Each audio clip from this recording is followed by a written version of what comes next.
Aqui no canal eu fiz um vídeo falando sobre o mangá Cross Hunter, uma produção japonesa que em suas páginas se assemelhava muito a Dragon Ball, com páginas claramente plagiadas do trabalho de Toriyama. E no vídeo de hoje, por sugestão de vocês, vamos falar do dia em que Jojo foi plagiado por um HQ dos Estados Unidos chamada Diesel, e também do dia em que Bleach foi plagiado, também por um HQ dos Estados Unidos.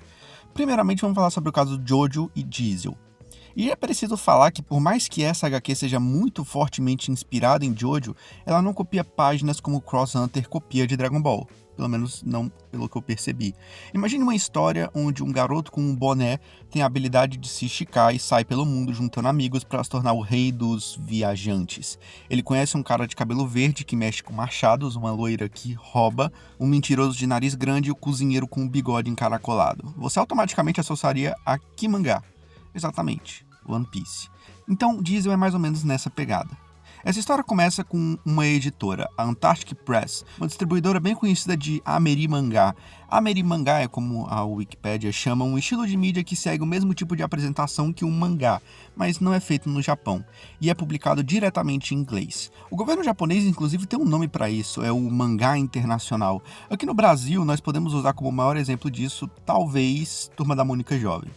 Isso é importante porque é preciso entender por que Diesel se parece com Jojo, e esse é um dos motivos. Se a Antarctic costuma publicar esse tipo de história, então é natural que muitos autores que passem pela revista sejam fãs de mangás, e vão se basear neles para criar suas obras. E foi meio que isso que aconteceu. A história avança para uma data indefinida. Josh e Joey Weltgens, talvez não seja assim a pronúncia, Josh e Joey, Jojo? Mas enfim, esse cara recebe um DVD contendo um OVA de Jojo lançado em 1993. Ele assiste e fica tão maravilhado com aquilo que decide trazer Jojo para os Estados Unidos. O problema é que a Antarctic Press não consegue comprar os direitos da obra, então já sendo uma distribuidora, eles deram a ideia a Josh de tipo, mano, por que você não faz a sua própria história? E daí nasceu Diesel, uma história em quadrinhos que acompanha o personagem Thomas Diesel e seu mundo com stands. Sim, o autor simplesmente repete o nome da técnica e da personalidade e até repete o nome dos personagens. Tipo, tem um Joseph nessa história, então... E o nome do cachorro é Chewbacca, então o Joey claramente também é um fã de Star Wars. Hoje o Joey é editor-chefe da Antarctic Press e ele continua inserindo elementos ultra baseados em Jojo sempre que pode, como nessa história bem deslocada da HQ Warrior no Araella, onde ele mais uma vez dá a Jojo Fagzada dele. Não se sabe muito bem se Araki descobriu isso, provavelmente ele descobriu, ou se ele ficou puto, alguma coisa assim, ou se a Shonen Jump quis processar o mangá não, né, a HQ, ou alguma coisa do tipo. Mas até que a história fosse esclarecida de que era uma obra feita por um grande fã, que não tinha a intenção de ser longa e só queria apresentar os conceitos de Jojo aos Estados Unidos, muita gente considerava isso como um plágio muito direto. E foi preciso um usuário do Reddit conversar com um dos caras fodões da Antarctic Press para descobrir a verdade sobre essa história. Agora, falando de um caso, dessa vez bem mais evidente do que Diesel, essa história começa em 1973, quando Paul Stanley e Gene Simons se unem e formam a banda de hard rock Kiss. Ok, começa depois disso, quando Gene se casa e tem um filho chamado Nick Simons, que decide se aventurar pelo mundo das HQs.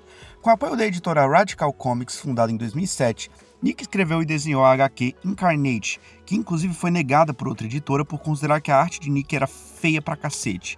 Então ele se uniu à Radical para tentar polir a sua arte. Em 9 de agosto de 2009, no lançamento do primeiro de 3 capítulos, a youtuber Jin Supreme publica uma resenha dos mais novos lançamentos de HQ de agosto, entre eles, Incarnate. Jin é rápida em apontar que Incarnate lembra ela vários mangás e animes que ela já tinha visto, como Hellsing, One Piece e principalmente Bleach. No entanto, como ela possui um canal bem pequeno, muita gente não dá muita bola, pelo menos não por enquanto. 2 meses depois, em outubro, Jin Supreme grava mais um vídeo falando sobre Incarnate. Dessa vez, seu tom não é mais nebuloso, ela é enfática ao afirmar que Incarnate contém cenas plagiadas de outros mangás, e chama a obra de, abre aspas, show de horror de violação de direitos autorais, fecha aspas. Mas, novamente, ninguém liga por se tratar de um canal pequeno, e Incarnate continua sendo vendido. As pessoas só realmente notaram o plágio quando, em fevereiro de 2010, uma postagem em um grande site detalhava e colocava lado a lado as imagens da série. Eu não sei se você tá notando, mas não é uma questão de pose igual, ou composição igual, ou ângulo e essas coisas como o Cross Hunter fazia. Estamos falando até de estilo de arte igual. Sério, esse é um dos casos mais bizarros que eu já vi. Imediatamente depois disso, os fãs de anime e mangás, porque, pasmem, Bleach não era a única obra que descobriram que Nick estava copiando. A questão é que a cópia de Bleach era bem mais descarada do que do resto dos animes e mangás. Os fãs começaram a pedir para que a obra, Incarnate, fosse cancelada pela Radical. Enquanto isso, colocando a lenha na fogueira, tinha um troll no Facebook que ficava circulando pelos grupos de cancela Incarnate, e ele ficava fazendo algumas piadinhas. Alguns sites, inclusive, estavam acreditando que aquele era de verdade o Nick Simons, mas não era. Esse caso é particularmente divertido de analisar porque não só o próprio Nick se pronunciou, como Tite Kubo, o autor de Bleach, também se pronunciou. Nick disse que ele, assim como qualquer outro artista, se inspira nas obras que consome, e segundo ele, Incarnate não tem nada a ver com Bleach, porque Incarnate é lido da esquerda para a direita e é colorido, o que torna a obra 100% diferente da de Tite Kubo. Sim, ele meteu essa. Mais engraçado ainda foi que os fãs começaram a inundar o Twitter de Tite Kubo com as imagens e ele respondeu que o que era mais estranho pra ele nisso tudo era que o filho de Gene Simons por algum motivo estava fazendo HQ. Mas depois ele apagou o tweet. Bom, a Radical cancelou a publicação da obra e não sabemos até que ponto Nick se fudeu nessa história. Se ele foi processado ou se o Tite Kubo simplesmente deixou por isso mesmo. Eu achava que Cross Hunter era o caso mais óbvio de plágio que eu já tinha visto em um mangá, mas a indústria sempre pode te surpreender. Pode ter certeza disso. Mas é isso, espero que tenham gostado do vídeo e